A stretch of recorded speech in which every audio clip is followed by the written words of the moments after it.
আজকে বাড়িতে হচ্ছিল পঞ্চমী পুজো। এই পুজোটা শ্বশুর বাড়িতে এসেই দেখছি, বাপের বাড়িতে কখনো এই পুজোটা দেখিনি আর নামও শুনিনি।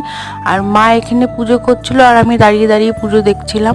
তারপরেই বরমশাই বাজার থেকে নিয়ে এসেছিল বেগুনি আর আমার জন্য একটা লেজের প্যাকেট। যেহেতু বাড়িতে তেল দিয়ে কোনো কিছু রান্না করা যাবে না, তো তার জন্য সকালে জলখাবারে বেগুনি আর আলু সেদ্ধ দিয়ে ভাত খেয়েছিলাম। আর দুপুরের জন্য ডাল সেদ্ধ, এখানটায় পটল সেদ্ধ, ঝিঙে সেদ্ধ আর এখানে একটা আলুর চচ্চড়ি করা হয়েছিল। সব কিছু তেল আর হলুদ ছাড়া করা হয়েছিল।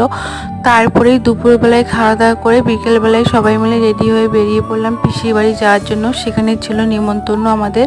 তো রাস্তায় কিছুক্ষণ টোটোর জন্য দাঁড়িয়ে থাকার পর তারপরে টোটো করে চলে আসলাম পিসির বাড়ির সামনে। তো এখানে একটা মেলাও ছিল। তারপরেই সন্ধ্যেবেলায় চলে গেলাম মেলায় ঘুরতে। তো এইখানে নাগরদোলায় চাপবো বলে দাঁড়িয়েছিলাম আর আইসক্রিম খাচ্ছিলাম। তো আমার ভিডিওটা এই পর্যন্তই। ভালো লাগলে লাইক শেয়ার সাবস্ক্রাইব করে দিও।